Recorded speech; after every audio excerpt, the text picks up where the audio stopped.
Bienvenue dans Les Voix Authentiques, le podcast des voix qui réveillent ce qui sommeille en toi. Je suis Emmanuelle, j'aide les entrepreneurs à créer une communication qui leur ressemble vraiment.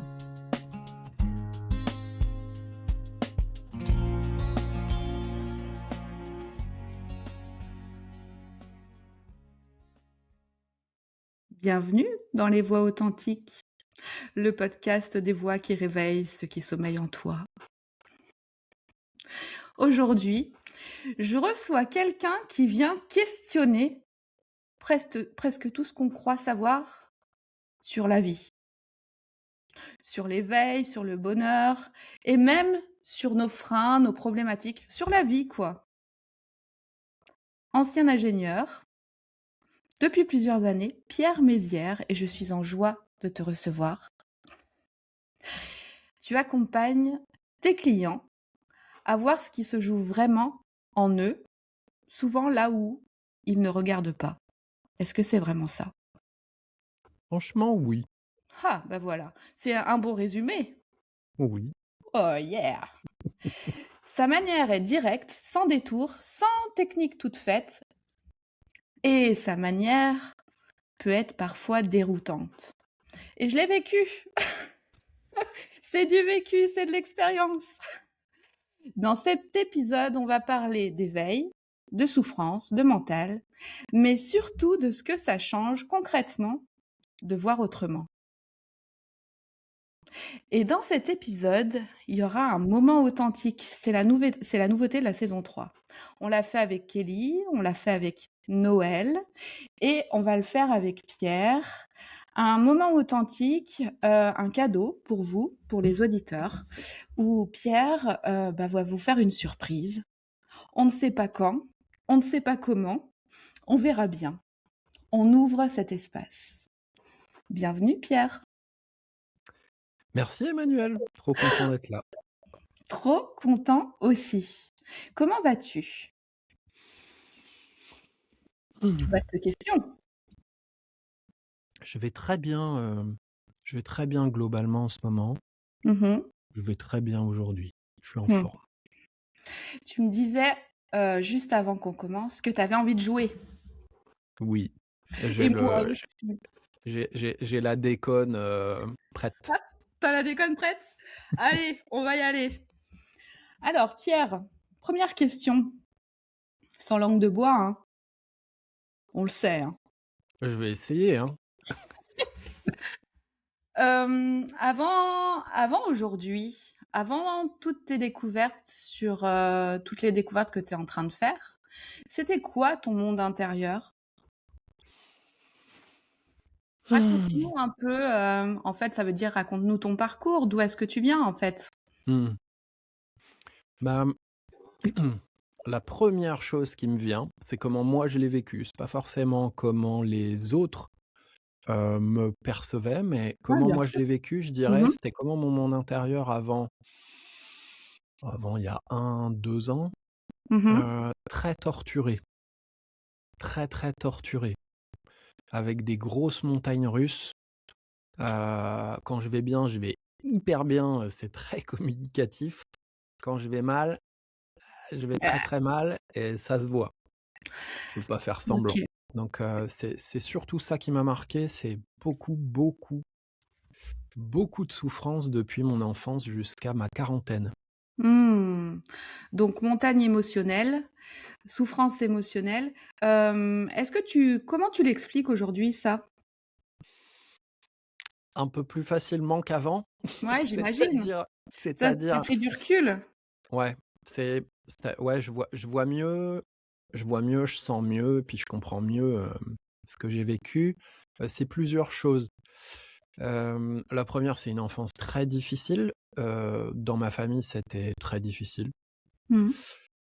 Beaucoup de violence, inconsciente, c'est-à-dire que mes parents ne se rendent pas compte de la violence, qu'ils s'infligent à eux-mêmes et qu'ils infligent, à leur entourage.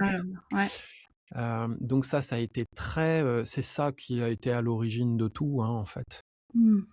Et je peux dire globalement, je me suis pas senti désiré Mmh.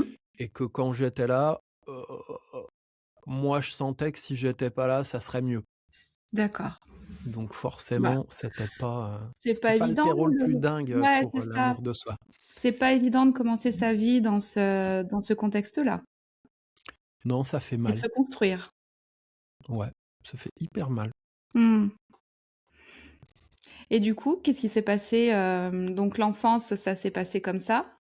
Où tu te sentais Ouais. pas à ta place, où tu as mis au point, je pense, des mécanismes de défense, il y a des croyances qui se sont créées un peu, Ouais, carrément plein. Bah, je j'oserais dire, comme tout le monde, ouais, face à des douleurs qu'on a vécues. Donc, moi, ça s'est caractérisé, je peux dire déjà, par faire de la dépression quand j'étais tout petit.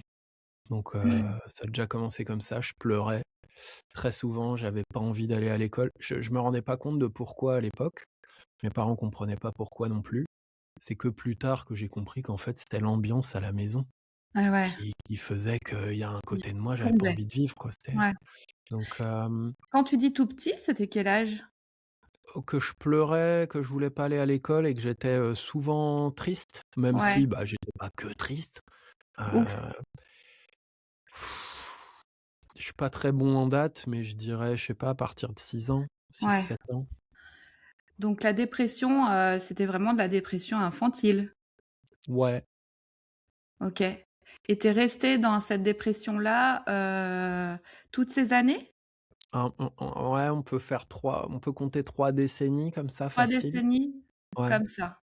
OK. Ou bah, pareil, hein, je le voyais pas à la base, c'est plus tard que je me suis rendu compte que waouh, plusieurs fois par an, Ça j'étais dans revenait, un c'était état ouais, c'était cyclique, en fait? tellement mal. Ouais, c'était régulier, quoi. Ouais. Mmh. Il y avait des déclencheurs, qui Mmh, j'imagine ouais, il y avait forcément des déclencheurs, ils sont pas je vois plutôt là les racines de ce mal-être-là plus que les déclencheurs. Je me ouais. suis plutôt concentré là-dessus.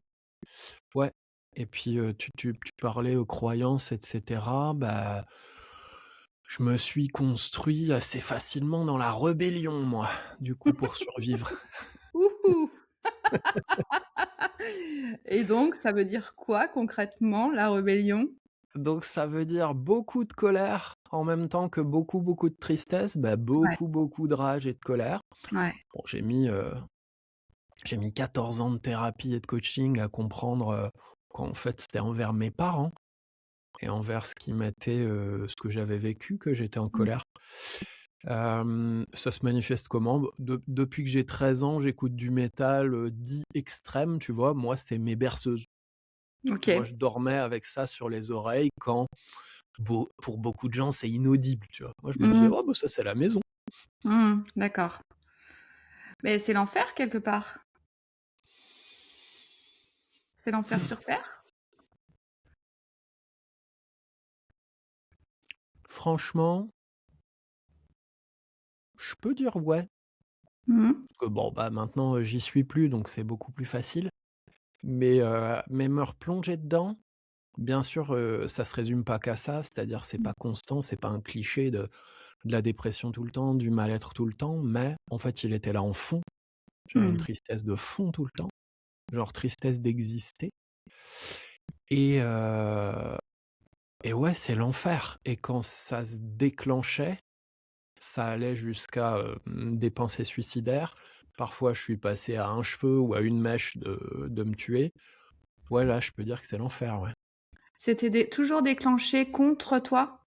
Ouais, moi, C'était ouais, toujours contre moi, puis mmh.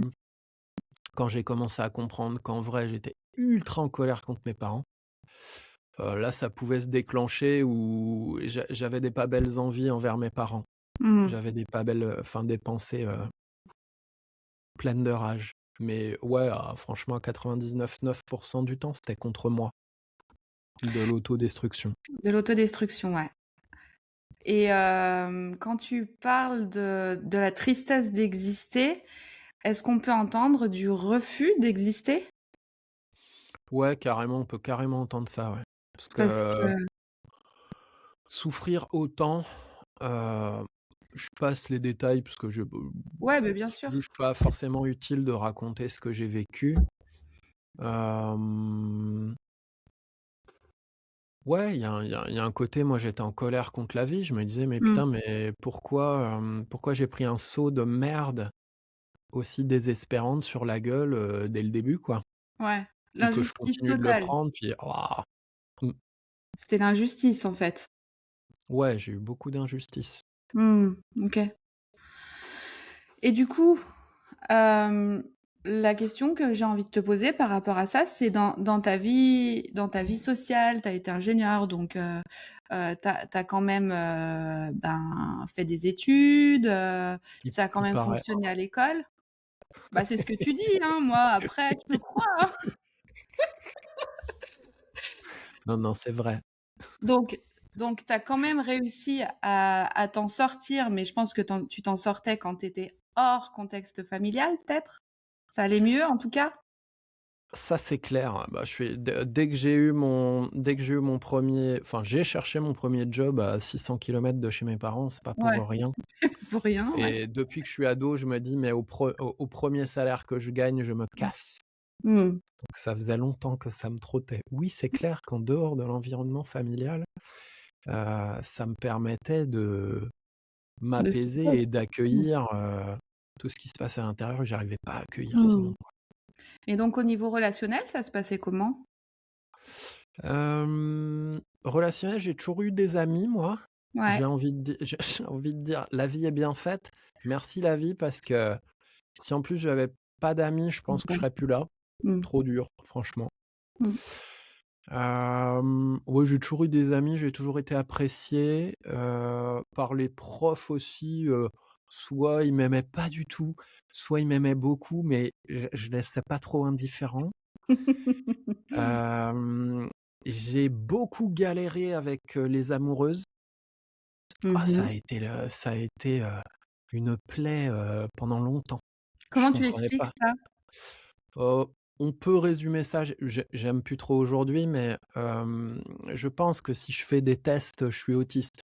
Mmh. Ah ouais. Et du coup, les relations de base pour moi, je Oui, comprends rien. quand tu parles des relations de base, c'est les relations qui restent à la surface. Je veux dire, les relations pour moi, tout court, les relations pour moi, OK. c'est compliqué. Au départ, je ne comprends rien. Je comprends pas pourquoi les codes sociaux, je les comprends pas. Je me dis: «Bah, pourquoi on fait ça?» Comprends pas. Donc je me rappelle en école d'ingénieur, hem, une fille avec qui je voulais sortir, donc déjà c'était, je comprenais rien, c'était compliqué pour moi. J'avais ma meilleure amie qui m'aidait, à faire le truc.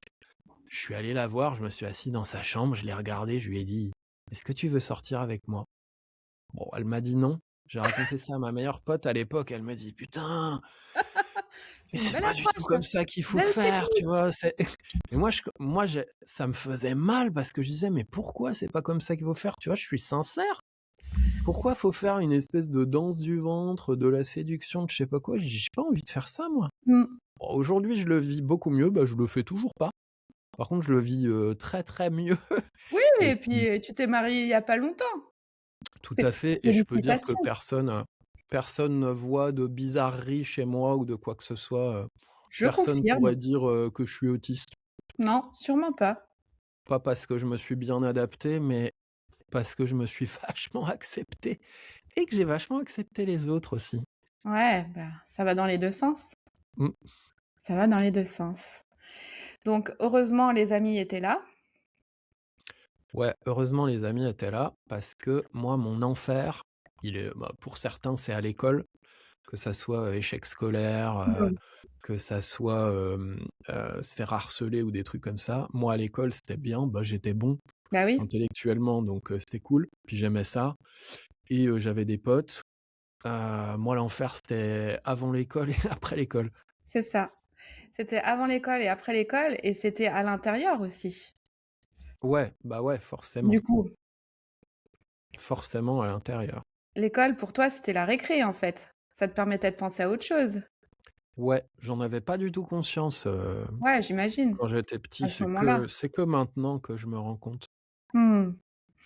Et du coup, donc ça a été pendant les 30 premières années de ta vie, à Ouais, peu de la près? dépression et de la torture. Bah, Bon, globalement, je pourrais vas-y, résumer vas-y. les 30 premières années de ma vie au nombre de gens qui me disent: «Putain, qu'est-ce que tu es brillant» et «Putain, qu'est-ce que tu es torturé» en même temps. Je l'ai entendu je sais pas combien de fois et je me disais: «Mais putain, j'en ai marre d'entendre ça». Je suis pas que ça, moi.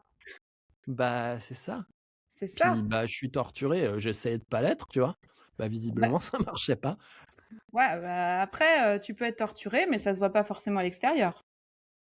Non, bah, en l'occurrence, il y a beaucoup de gens qui l'ont pas vu, parce que j'ai Voilà, passé mon temps à le cacher. c'est bien ce qui me semblait, c'est bien ce qui me semblait. Et donc, étant donné que tu n'as pas encore 70 voire 80 ans et que tu en C'est as tout gentil. et que tu en as tout juste 40, 41, ouais. 41, cela veut donc dire que tu as passé les 3/4 de ta vie, dans cette souffrance-là et qui a depuis ça fait 10 ans à peu près que tu es en cheminement vers la paix intérieure? On peut le dire comme Ouais, ouais, depuis 2010, je commence à me poser plein de questions et à Mmh. remettre plein de trucs en En question. en cause et en question du style, pourquoi on se brosse les dents? Pourquoi je m'habille? Pourquoi on se serre la main pour dire bonjour? Genre j'ai tout pris et je me suis dit: «Bah, pourquoi on fait ça? Est-ce que j'aurais pas envie de faire différemment?» Ça a commencé comme ça. Puis après j'ai commencé à faire de la thérapie, fin 2012. Et Là, cette ça a été un question-là gros changement. Mmh? ouais, j'imagine. Et ces questions-là qui sont venues en 2010, il y a eu Ouais. qu'est-ce que ça a été quoi la bascule? Pourquoi est-ce que tu as commencé à te poser ces questions? Mmh, c'est une très bonne question. Bah ouais, c'est la question en tout cas que je me pose direct. J'ai pas d'événement déclencheur, genre un événement déclencheur, mais je pense que c'est le fait de me sentir bien en couple avec quelqu'un. Mmh. J'étais en couple, j'étais bien, j'étais loin de ma famille et du coup, je crois que c'est ça qui m'a donné un terreau pour exprimer mon naturel puisque visiblement, je sais pas moi, tu vois, comment dire? Je trouve ça normal, je vis comme ça depuis longtemps, puis ça me va bien. Moi, me poser des questions existentielles et chercher les réponses, c'est depuis que je suis tout petit, en fait. Mmh. OK. Et Donc le là, fait que ça a réveillé enfin, ça a libéré le truc, ça a qui était libéré, naturel, ouais. qui se faisait un peu de temps en temps. Là, ça a fait une grosse vague. Et peut-être aussi que le fait d'être bien avec cette personne, t'a montré aussi que, bah, finalement, il y avait autre chose et une autre réalité que ce que tu avais toujours connu et que, ben, pourquoi est-ce que j'ai vécu, tant d'années comme ça et pourquoi est-ce que là, je suis en train de vivre autre chose? Est-ce que, il y a est-ce qu'il y aurait pas anguille sous roche finalement? Est-ce que, c'est ça pourrait être venir de ça aussi? Bah, franchement, à l'époque, je me posais même pas en Oui. j'avais même pas encore conscience d'à quel point je me sentais mal. Mmh. 2012, non, j'avais pas le conscience d'être, hem, complètement KO. Tu en as pris conscience avec la thérapie? Ouais, j'en ai pris conscience progressivement parce que, Oui, ça vient pas tout seul. je pense honnêtement vraiment que je pense que c'est 2019, quelque chose comme ça, 2019 ouais, ça doit être 2019. J'ai fait quand même, 6-7 ans de thérapie. J'en ai fait beaucoup. Ça a été mon ça a été mon 1er budget après, logement et alimentation, toujours. J'en ai fait tous les mois pendant 6-7 ans et c'est là que j'ai commencé à me rendre compte que: «Putain, mais en fait, je vais aussi mal que ça, quoi». Sacré chemin. Mmh. Sacré chemin, sacrée exploration et sacré, tu vraiment allé dans tes profondeurs pour retrouver la lumière derrière, en fait. Oui, Bah, il ça demande du courage, bravo. je dis merci à tous les accompagnants que j'ai eus qui m'ont aidé.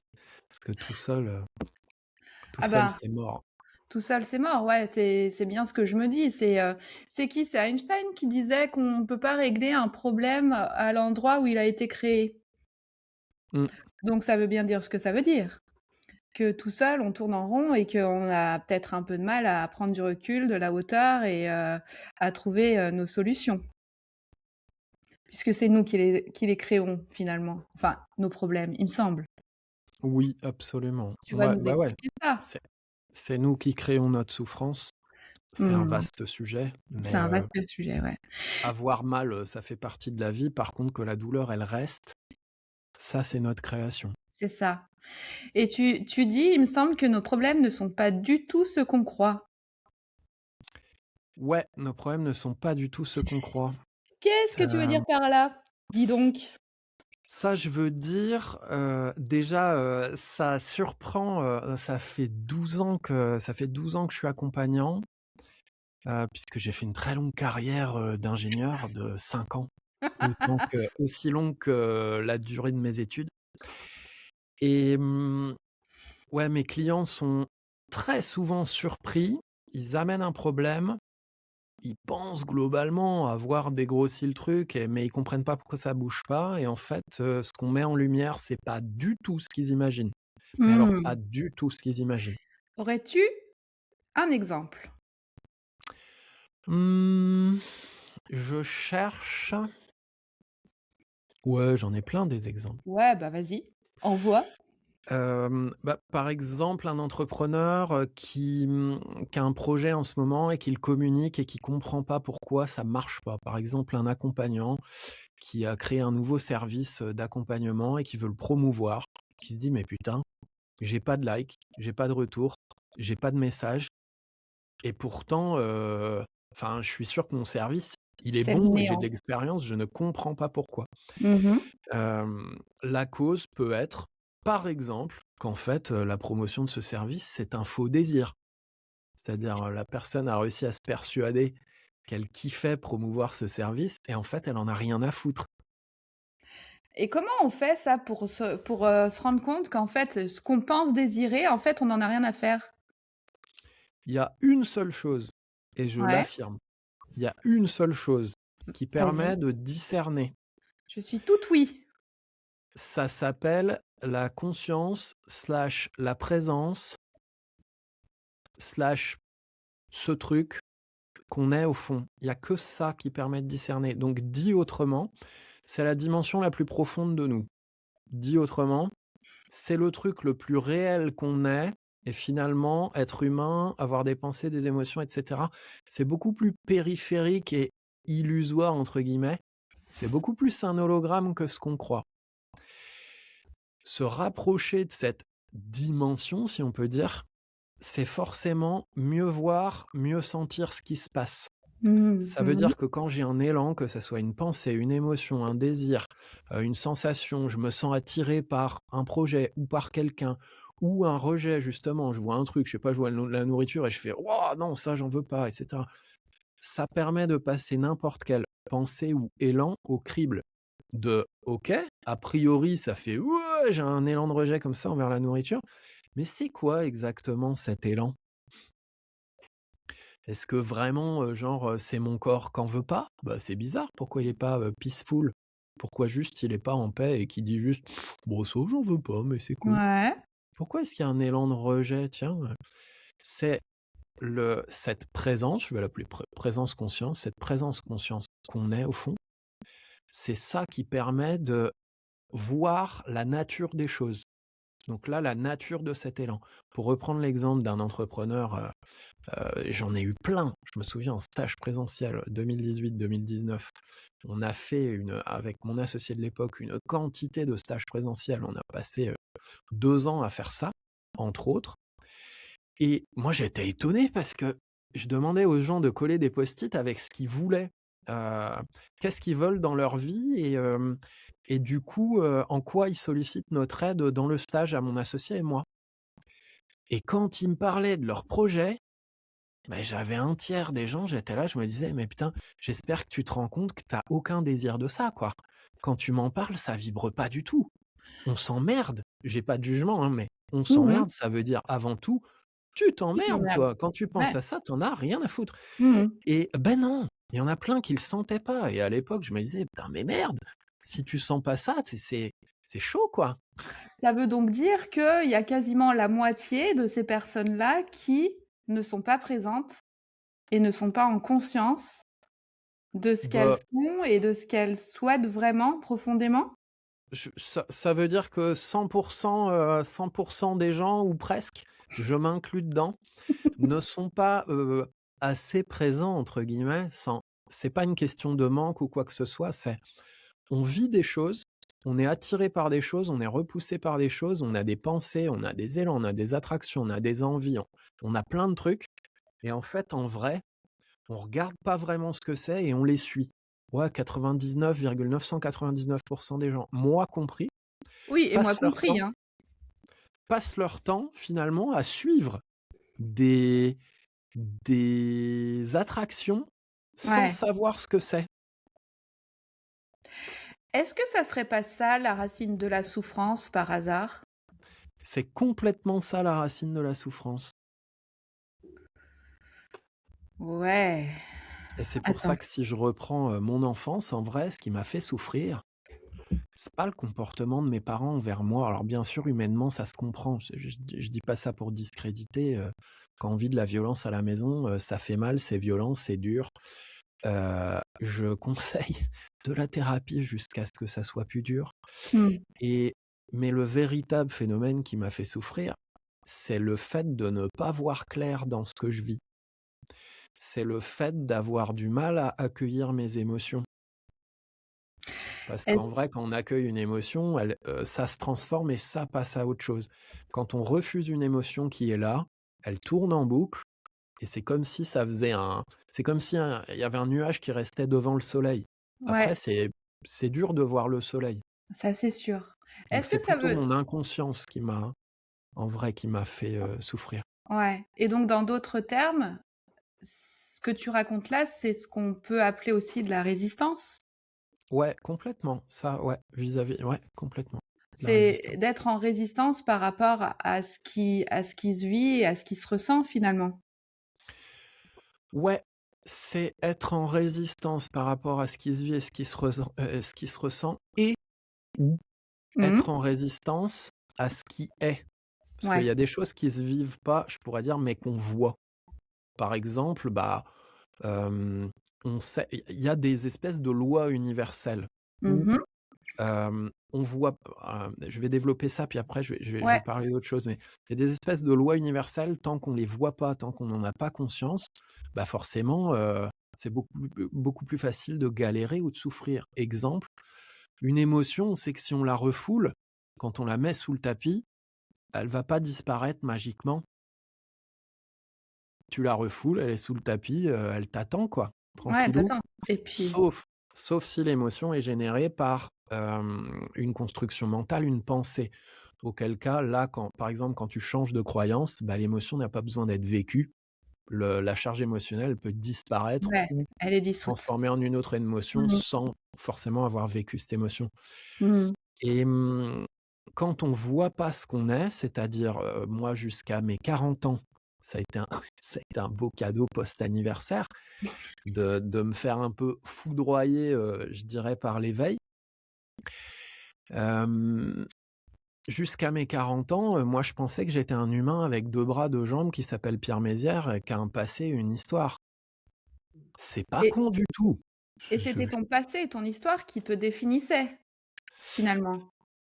Ouais, c'était mon passé, mon histoire qui me définissait. Comme j'avais mal, bah, je cherchais des solutions pour libérer ce mal et en fait, je me suis rendu compte à mes 40 ans que je suis pas ce que je croyais être.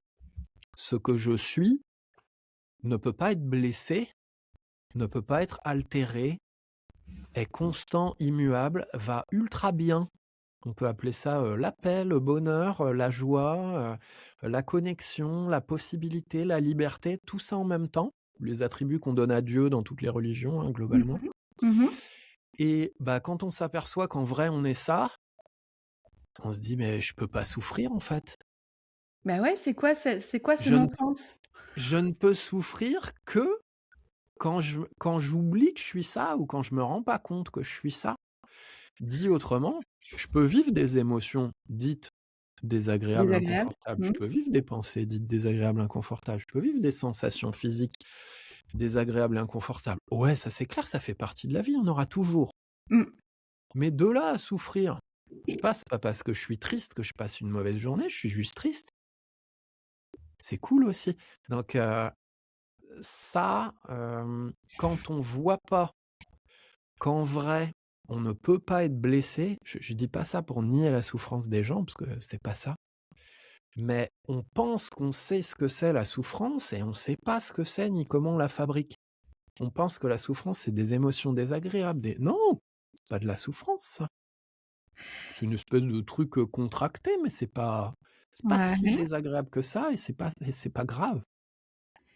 La question qui me taraude là, et à mon avis, elle ne taraude pas que moi à cet instant-là, elle doit en tarauder un certain nombre qui nous écoutent. Comment est-ce que tu as découvert, qu'en fait, tu n'étais pas ça? C'est c'est d'abord un cheminement de thérapie et de coaching, Mmh. parce que à la base, ça ne m'attire pas spécialement. J'ai pas lu de trucs de spiritualité, non duel ou quoi que ce soit. Je fais de la thérapie parce qu'à un moment je me dis, je me sens quand même très mal. Mmh. Ou enfin, j'avais commencé parce que, j'avais mal au dos, genre et l'ostéokiné magnétiseur de l'époque me posait des questions. Je me disais: «Mais pourquoi il me pose ces questions-là? C'est bizarre. Il me parle pas de mon mal de dos, il me demande comment je vais en ce moment, c'est quoi mes projets?» Je me dis: «Qu'est-ce que c'est que ce bordel?» Bref, Belle donc c'est rencontre avec ce monsieur?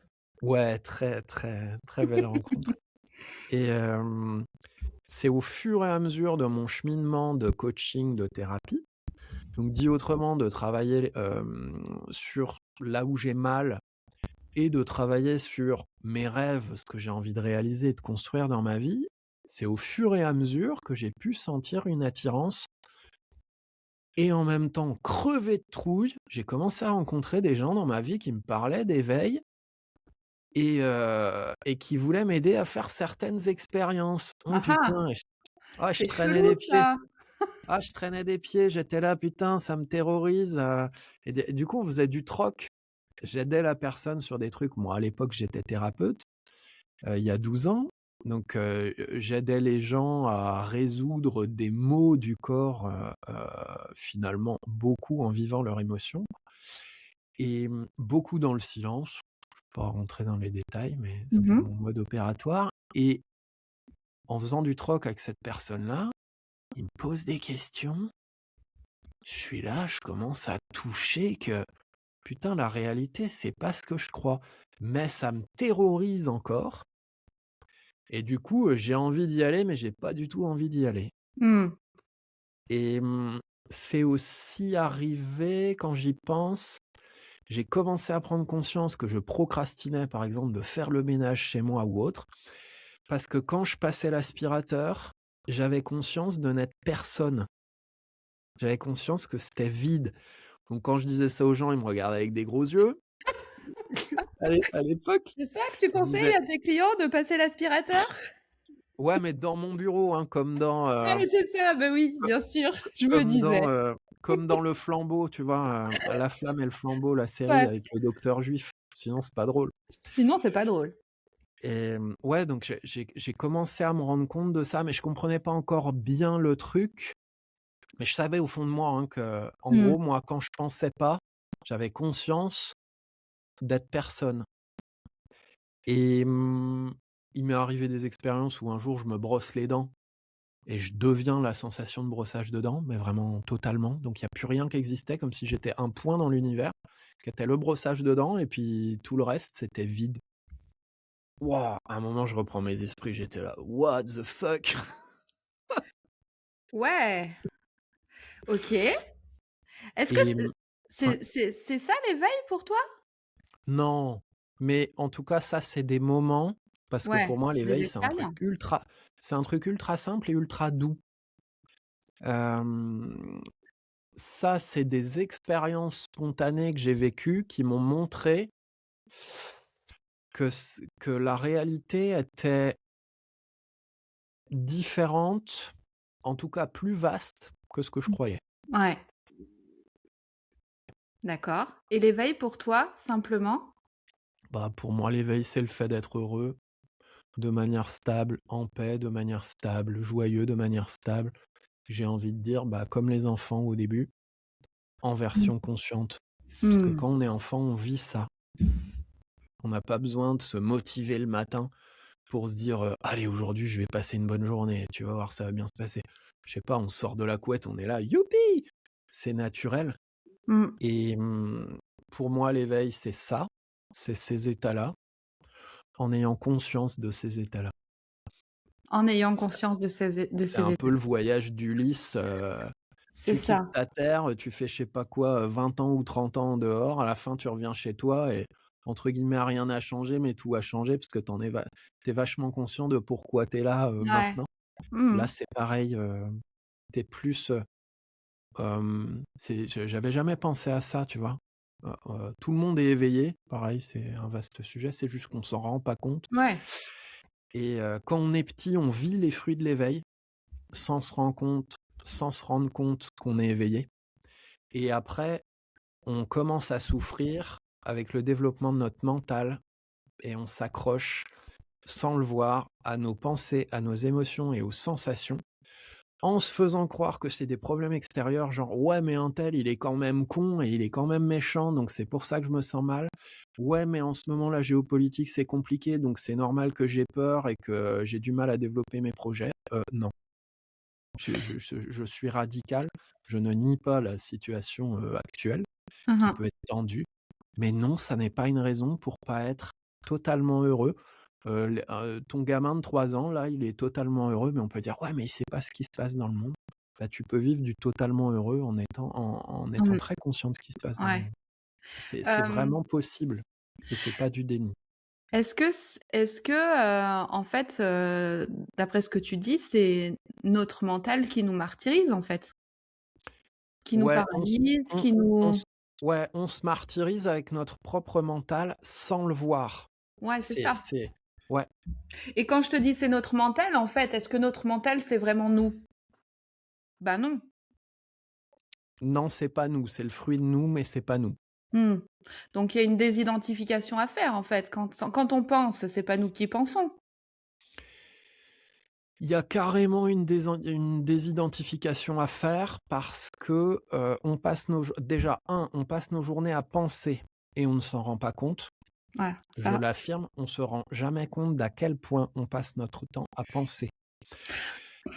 Ouais, Faisons ouais, dis est-ce qu'on ferait pas un petit exercice, pas tout de suite, mais est-ce qu'on pourrait pas se dire, nous et nos auditeurs, dans l'heure qui suit, cette discussion, faisons attention à nos pensées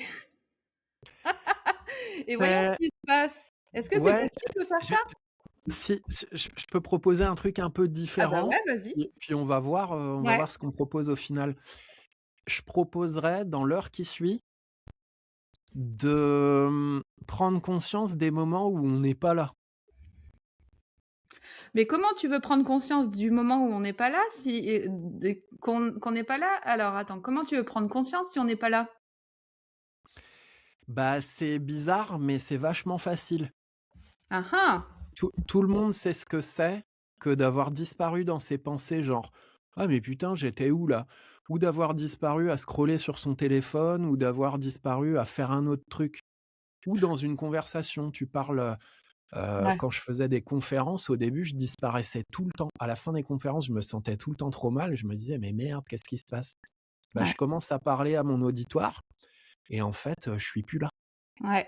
Je reprends conscience de moi-même, de ce qu'il y a, dans mon corps, de mes émotions et tout, au bout d'1 heure de blabla. Ah bah, putain, il s'est passé des trucs et j'étais pas bien. Donc heu, D'accord. Mais là, donc ça montre un désalignement alors? un manque de présence pour moi, pas Manque de forcément un présence. enfin, ça dépend comment on considère les choses. J'ai Mmh. pas envie de te dire, non, c'est pas un désalignement, mais disons, je vais le voir, comme parfois on pense, on se perd dans nos pensées et on se rend pas bien compte qu'on est perdu dans nos pensées. En fait, c'est le cas de 90% de la journée. C'est le cas tout le temps, en fait, quasi. Complètement, complètement, complètement. Même quand on essaye de méditer, on n'y arrive pas. C'est ouais, Enfin, je dis on, je peux dire je, hein. j'ai j'ai, j'ai médité plus de 5000 heures jusqu'à présent. Maintenant, je médite plus, comme je faisais avant. Mmh. C'est autre chose. Je suis juste présent. De plus en plus présent. Je suis pas du tout, présent à 100 de ma journée et c'est pas un concours, donc ça tombe bien. Ouais, c'est ça. Il suffit juste de se rendre compte que merde, quand je suis plus là, il suffit d'être là, Bah, de puis c'est tout. revenir. Et mais ouais, c'est chaud, hein. Au début, on est tous différents, mais au début, quand on médite, putain, l'attraction, la fascination pour nos pensées, comme si c'était un aimant, et puis on est attiré Mmh. par le fait de penser et par nos pensées, et bordel, on n'est plus là. Putain, c'est fort, quoi. Mmh. C'est chaud d'être là sans penser. C'est-à-dire, pas besoin de se forcer à ne pas penser, mais juste être là, sans en plus, se dire, «Tiens, bah, j'utilise mon mental et du coup, il y a de l'activité mentale». C'est Parce qu'en ça. vrai, c'est plus fatigant et c'est plus un effort de penser que de pas le faire. Mais on est OK. addict au fait de penser. Est-ce que ça voudrait pas dire aussi qu'on a tendance à se compliquer un peu la vie et à marcher sur la tête par rapport à la manière dont la vie fonctionne, en fait, et à ce qu'est la vie, finalement? Complètement. Mais c'est ce qu'on fait et justement, c'est ce qui est difficile à voir Mmh. parce que, je reprends la question que tu m'as posée, tout à l'heure. Par exemple, pour mes clients dans le relationnel, dans un couple ou autre, heu, de base, on ne voit jamais les vrais sujets. On est persuadé que c'est Mmh. l'autre qui nous déclenche: «Ouais, mais il m'a dit ça, donc c'est normal que je réagisse comme ça». Non, déjà, bah, tu es libre de comment tu réagis. Non, tu n'es pas obligé d'être triste si la personne, elle a pas cru en toi, par exemple. Elle a pas manifesté de soutien quand tu lui as parlé d'un projet ou je sais pas quoi. Hem, on est persuadé à chaque fois que ça vient de l'autre et que l'autre a un pouvoir sur nous. C'est faux.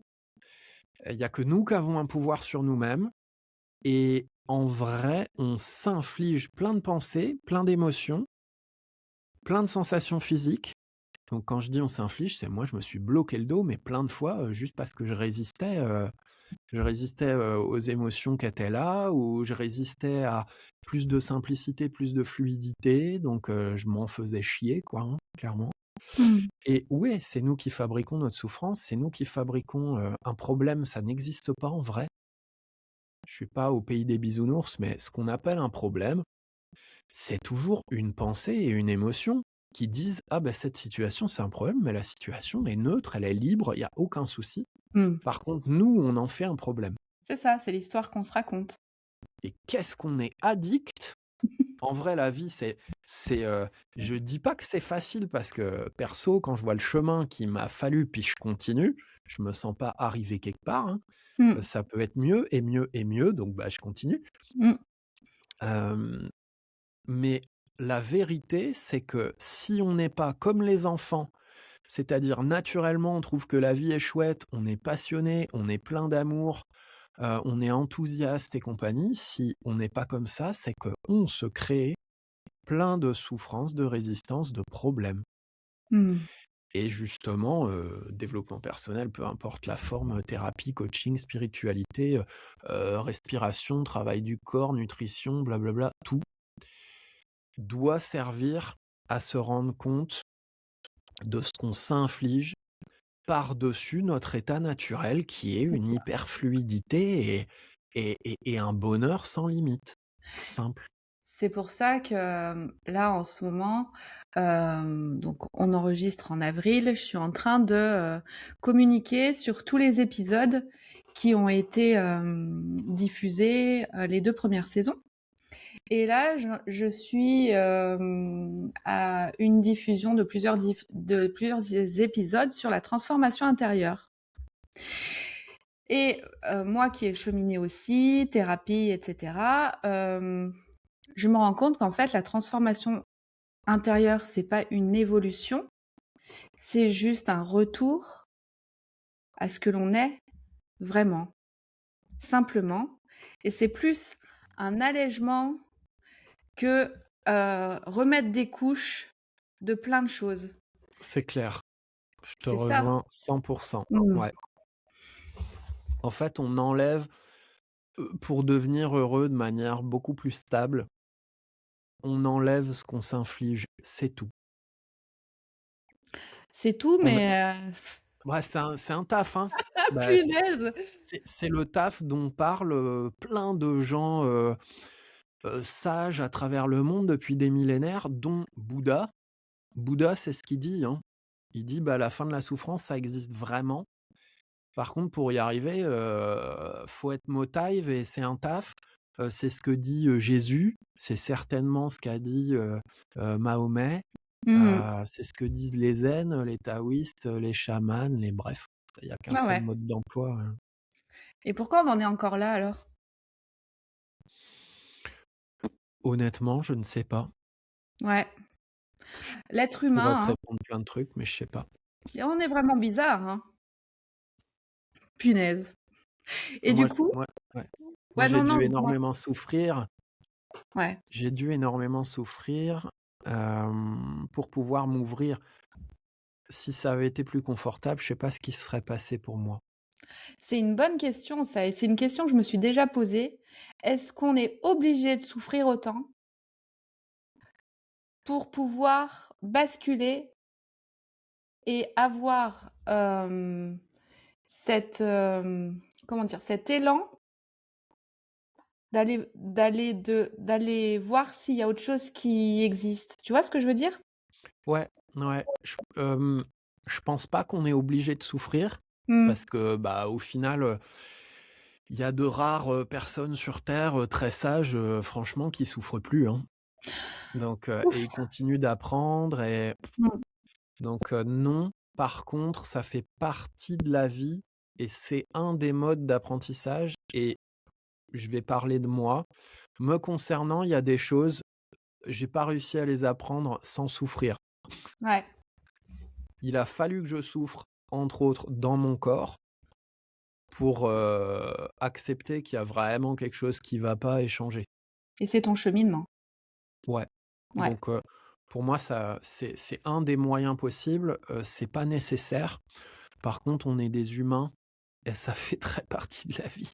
Et Ça ça fait fait très partie partie de la vie. de certains apprentissages, mais en aucun cas je voudrais glorifier la souffrance, genre, Hmm. je souffre donc je m'éveille. Non. Non. Par contre, je peux me servir du fait que je souffre pour m'ouvrir plus, Hmm. hem, à ce que je suis, à savoir, un amour absolu, une liberté absolue, une joie absolue et cetera. Ouais. Je sais pas pourquoi maintenant, mais j'aimerais bien justement que tu nous offres le cadeau, le moment authentique, celui auquel tu as pensé. Alors, c'est nébuleux pour moi, hein. C'est un peu flou. C'est la surprise, donc, pour vous et moi. Est-ce que ça a du sens pour toi de le faire maintenant? Ouais, carrément. Allez, super. Je me dis juste: «Mince, il va falloir que je sois authentique». Attends, je me concentre Ah bah et si t'es pas authentique ici, mince, hein. ouais, ouais, ouais, carrément.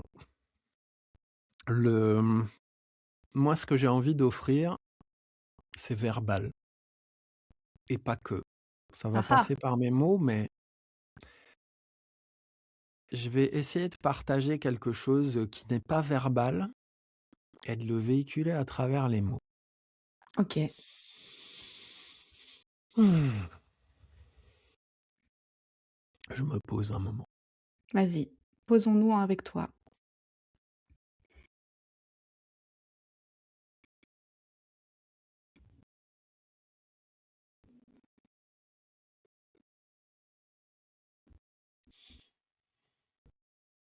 J'aimerais rappeler des choses à celles et ceux qui nous écoutent. Donc je vais te tutoyer, toi qui nous écoutes. J'aimerais te rappeler que derrière ce que tu crois, derrière ce que tu sens et que tu te vois vivre, en vérité, tu es déjà très heureux, très heureuse. C'est bizarre ce que je dis. Bah attends, je sais quand même sentir quand je vais pas bien et quand dans ma vie, il y a un truc qui va pas et qui devrait changer. Ouais, je suis d'accord avec toi et je m'oppose pas à ça. Et je t'encourage à respecter ça, à écouter ça et à faire les ajustements nécessaires en fonction de ça. Et je tiens à rappeler que le bonheur que tu cherches, c'est pas le résultat de quelque chose. C'est pas parce que j'ai fini mon projet que du coup je suis plus heureux que quand j'étais dans le projet et qu'il n'était pas fini. C'est pas parce que je suis enfin en couple et que j'en rêvais alors qu'avant j'étais célibataire que je vais vivre plus de bonheur que quand j'étais célibataire. Ça ne doit pas être ça. Pourquoi ça ne doit pas être ça? Parce qu'en fait, le bonheur que tu cherches, il n'est pas ni lié à des pensées, ni lié à des émotions, ni lié à des objets, ni lié à des relations, ni lié à des sensations. Le bonheur, c'est pas des pensées positives, c'est pas une émotion agréable, c'est pas des sensations agréables dans le corps, par exemple un corps qui va bien et qui est pas malade.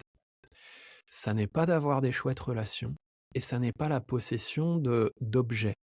Je dis pas que tout ça c'est pas cool, c'est génial, c'est trop bien. C'est un peu pour ça qu'on est sur Terre, parce que c'est cool d'expérimenter tout ça.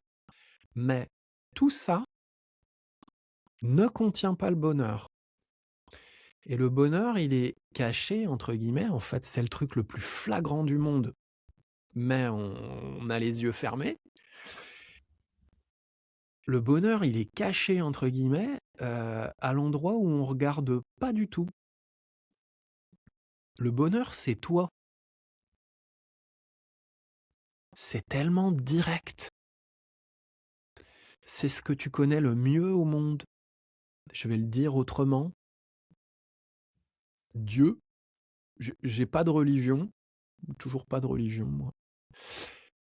Dieu, donc ce truc dont plein de gens parlent depuis des milliers d'années, vrai, faux, est-ce qu'il n'existe pas ce truc, on peut l'appeler la vie, on peut l'appeler la conscience, on peut l'appeler cela, on peut l'appeler la lumière, bref, on l'appelle comme on peut. Dieu, c'est ce que tu es. En vrai, Dieu t'est beaucoup plus connu que tout le reste. Tu connais beaucoup mieux Dieu, la conscience, que une pensée.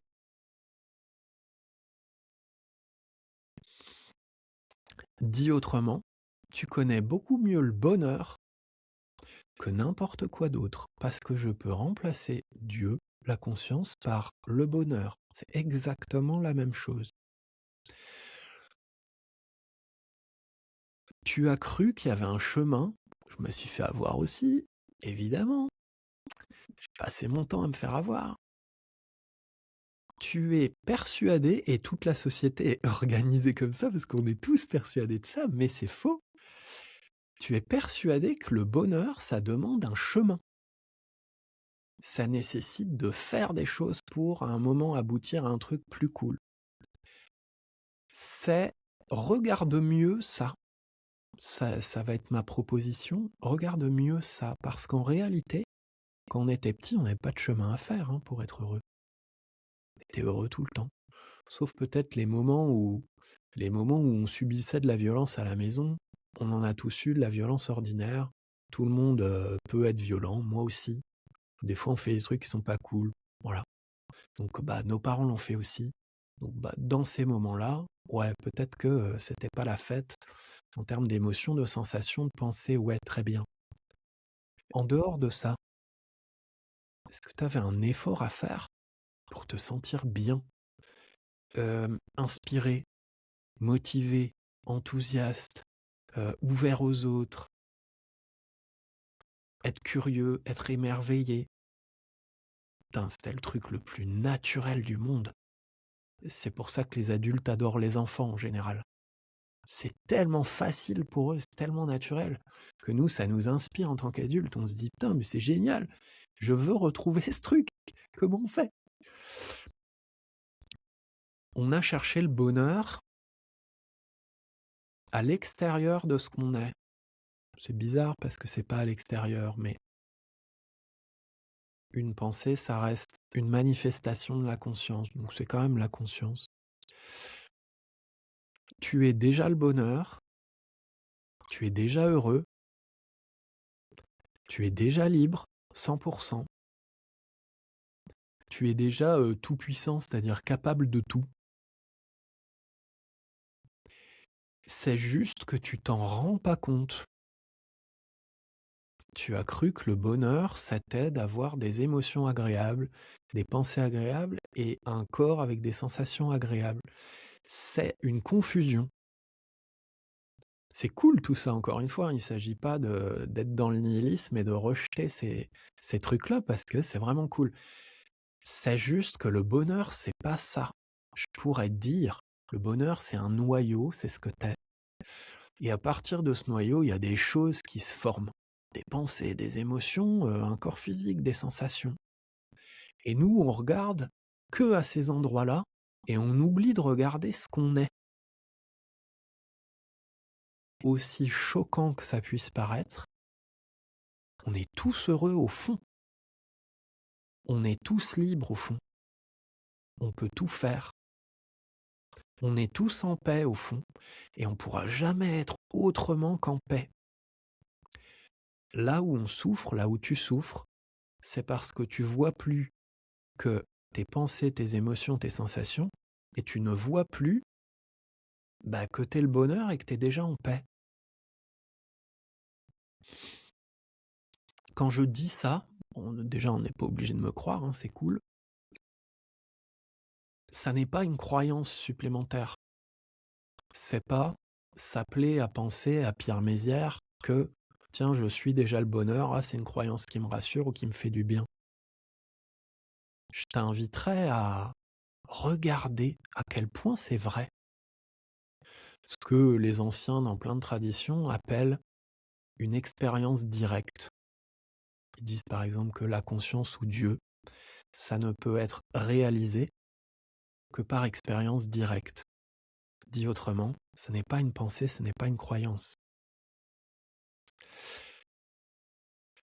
Vraiment, quand tu es dans le présent et 100% dans le présent, peu importe, à n'importe quel moment de ta vie, je l'ai fait pendant des pensées suicidaires.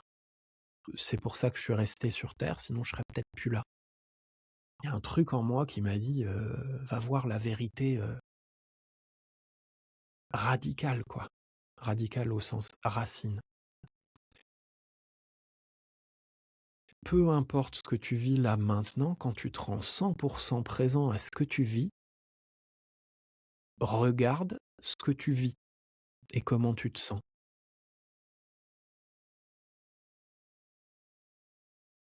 Quand tu es 100% dans le présent, il peut y avoir des pensées, mais elles n'ont aucune attractivité. C'est-à-dire, on voit qu'il y a une pensée, on voit qu'elle nous traverse, mais c'est pas du tout un sujet, on s'en fout, comme s'il n'y avait pas eu de pensée en fait. Quand on est dans cet état-là, entre guillemets, comment on va?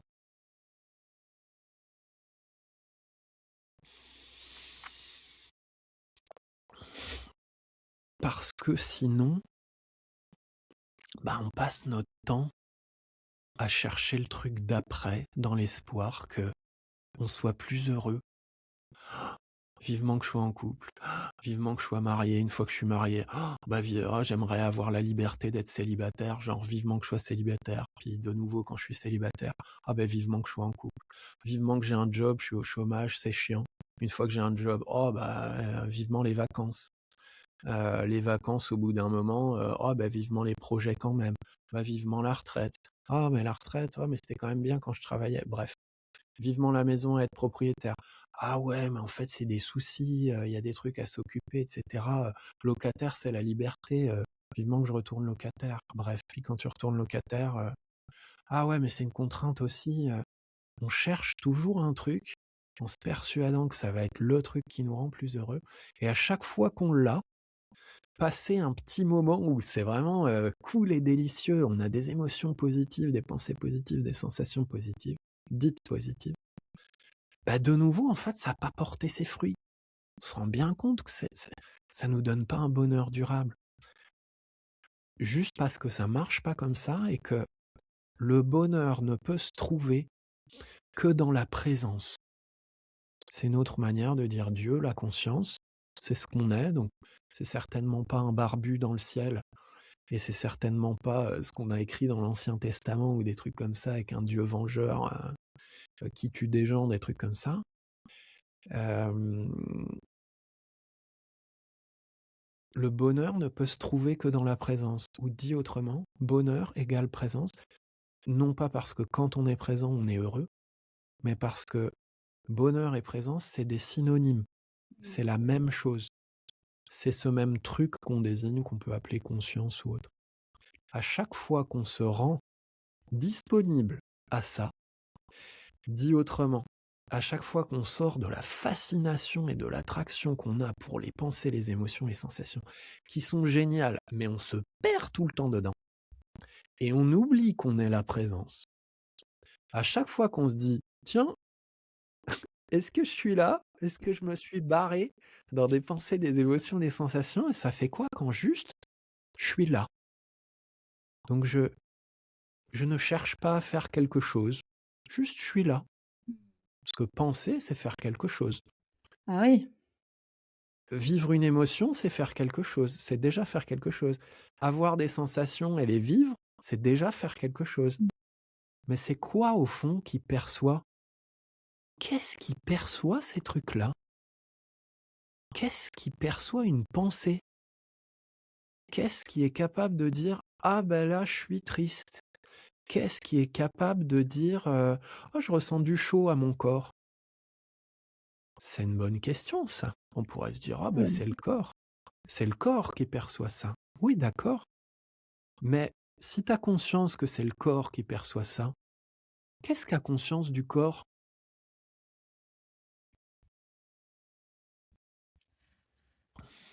Merci Pierre. Est-ce que si on devait repartir avec une seule clé de cet échange, ça serait pas justement que la présence est la solution? Ouais, on peut le dire comme ça, carrément. Que la Est-ce présence est la solution à ce qu'on cherche et qu'au bout d'un moment, dans ce cheminement de présence, on se rend compte qu'en fait, ça n'est pas une solution parce qu'il n'y a même plus de problème. Mais ça, c'est plus tard. ça parce que on peut dire que quand même tout ça, c'est un processus C'est un processus, et clairement. qu'on peut pas tout comprendre. Ouais, comprendre, intégrer, Ouais, intégrer d'un coup. Tu le dis c'est clair. Tu le disais tout à l'heure, toi, enfin, c'est l'objet d'une quinzaine, vingtaine d'années de thérapie et de cheminement personnel. C'est clair que c'est du taf. C'est c'est un peu comme Roger Federer en tennis où quand on le voit jouer, on dirait un danseur de ballet, c'est magnifique, tout est fluide. Ça a l'air mais facile, mais Ouais, tranquille, sans effort. Et en fait, il y a eu il y a eu beaucoup, beaucoup de chemin pour arriver là. il y a eu beaucoup de Et chemin. c'est la métaphore de Ulysse où à la fin, bah, finalement, on est au point de départ, mais tout a changé. Donc, Mmh. loin de moi l'idée de dire: «C'est à la fois beaucoup plus simple que tout ce qu'on croit et en même temps, avant de se rendre compte que c'est aussi simple, il y a du chemin et ça n'est pas simple» et je Ouais, ne peux que conseiller de travailler sur soi, de faire du développement personnel, de la thérapie, du coaching, de se faire accompagner. Certaines personnes vivent ça, spontanément, mais personnellement, j'en ai pas rencontré. Mmh. Tous les gens, très heureux que j'ai rencontrés ont tous eu une quête et ont fait beaucoup de boulot. Mmh. Alors retroussons-nous les manches. Moi, j'y Ou pas. encourage. Ouais. Après, chacun est libre et chacun a son chemin. En tout cas, je te remercie pour cet échange. En présence, en tout cas, en ce qui me concerne, j'étais totalement à toi, j'étais totalement aux auditeurs. Et ce que je retiens de cet échange, moi, c'est qu'en fait, la seule chose dont je peux être sûre, c'est que je ne sais rien.